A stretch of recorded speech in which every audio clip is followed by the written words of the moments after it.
శ్రీమాత్రే నమః. అందరికీ నమస్కారం. చనిపోయిన 24 గంటల తర్వాత ఆత్మ తిరిగి తన ఇంటికి ఎందుకు వస్తుందో ఈ వీడియోలో మనం తెలుసుకుందాం. ఈ వీడియోకి ఒక లైక్ వేసి మీ ఫ్రెండ్స్ కి షేర్ చేయండి. అలాగే జై శ్రీకృష్ణ అని ఒక చిన్న కామెంట్ చేయండి. మిత్రులారా, మనకు భగవద్గీతలో ఏమని చెప్పారంటే జాతసేహి ధ్రువ మృత్యోహ ధ్రువం జన్మ మృత. ఈ శ్లోకం యొక్క అర్థం ఏమిటంటే పుట్టిన వారికి మరణం తప్పదు, మరణించిన వానికి పుట్టుక తప్పదు. ఇదే భగవద్గీత మనకు చెప్పిన సత్యం. మరణం కేవలం శరీరానికి మాత్రమే, ఆత్మకు కాదు. భూమి మీద జన్మించిన ప్రతి ప్రాణి మరణించకుండా ఉండదు, అనగా ఈ భూమి మీద ఏ జీవి శాశ్వతంగా జీవించి ఉండదని అర్థం. అందుకే ఏదో ఒక రోజు మరణించవలసిందే. కానీ మరణించిన తర్వాత ఆత్మ విషయంలో ఏం జరుగుతుందో ఎవరికైనా తెలుసా? మరణించిన తర్వాత ఆత్మకు ఏమి జరుగుతుందో, మరియు మరణించిన 24 గంటల తర్వాత మరల తన ఇంటికి ఆత్మ ఎందుకు వస్తుందో, మరియు ఎన్ని రోజుల వరకు తన ఇంట్లో ఉంటుందో, ఈ విషయాలన్నీ మీకు తెలుసా? ఈ విషయాన్ని గురించి గరుడ పురాణంలో వివరంగా చెప్పబడింది. ఈరోజు వీడియోలో ఈ విషయం గురించి క్లుప్తంగా వివరిస్తాను. ఈ వీడియో చివరి వరకు స్కిప్ చేయకుండా చూడండి. గరుడ పురాణంలో చెప్పిన విధంగా ఒక వ్యక్తి చనిపోయినప్పుడు అతని ఆత్మను తీసుకోవడానికి యమదూతలు వస్తారు. అక్కడ అతని యొక్క పాప పుణ్యాలు గురించి పరీక్షించబడుతుంది. 24 గంటల్లోపు యమదూతలు మరల తనని తన ఇంటికి తీసుకొచ్చి వదిలిపెడతారు. ఆ చనిపోయిన వారి ఆత్మను యమదూతలు తీసుకుని వచ్చి తన కుటుంబ సభ్యులు, బంధువులు మధ్యలో వదిలిపెట్టి వెళతారు. ఆ ఆత్మ వారి మధ్యనే తిరుగుతూ ఉంటుంది. తరువాత ఆ ఆత్మ తన కుటుంబ సభ్యులను, బంధువులను పిలుస్తూ ఉంటుంది. కాని అక్కడ ఉన్న కుటుంబ సభ్యులకు గాని, బంధువులకు గాని ఆ ఆత్మ యొక్క మాటలు ఎవరికీ వినపడవు.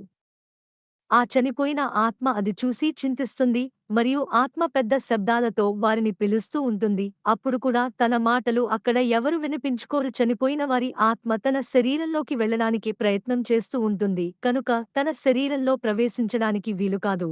ఈ విషయాలే కాకుండా గరుడ పురాణంలో అనేక విషయాలు చెప్పబడ్డాయి. ఎవరైనా మరణించిన తర్వాత తన కుటుంబ సభ్యులు ఏడుస్తుండటం చూసి ఆ చనిపోయిన ఆత్మ బాధపడుతూ ఉంటుంది మరియు దుఃఖిస్తూ ఉంటుంది. కాని అక్కడ ఏమీ చేయడానికి వీలుండదు.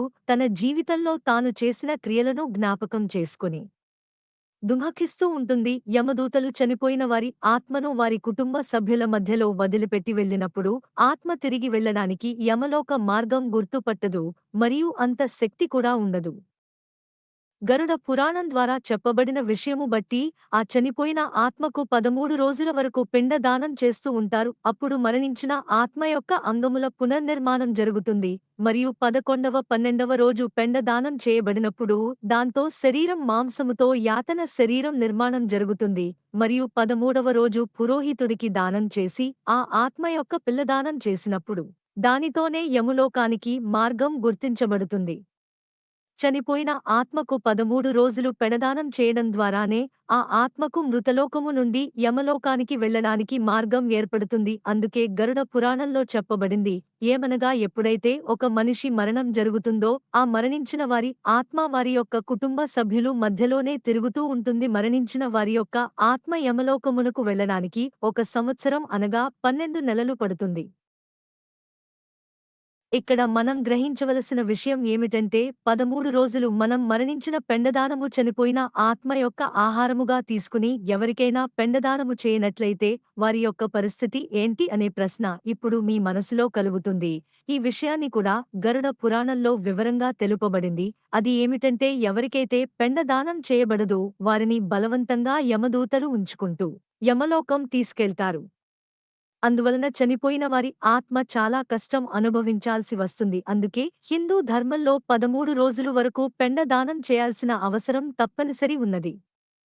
ఇవన్నీ కాకుండా గరుడ పురాణంలో చెప్పబడిన విషయాలు ఏమనగా, ఆత్మకు ఎంతో కష్టమనిపిస్తుంది. తన మనసులో ఈ విషయం గురించి ఆలోచన కలిగి ఉంటుంది. అలాగే వ్యాకులం చెందుతుంది, మరియు ఒంటరిగా ఉన్న అనుభూతి కలుగుతుంది. దీంతో పాటు మరొక విషయం కూడా గరుడ పురాణంలో చెప్పబడింది. అది ఏమిటంటే, ఏ మనిషి తన జీవితకాలంలో పుణ్యకార్యాలు, దానధర్మాలు చేస్తాడో ఆ మనిషి యొక్క ఆత్మను చనిపోయిన 13 రోజుల తర్వాత యమదూతలు యమలోకమునకు తీసుకుని వెళ్తారు. అలాంటి వారికి మృతి లోకము నుండి యమలోకంకు వెళ్లే మార్గంలో ఎలాంటి కష్టము అనుభవించాల్సిన అవసరం ఉండదు.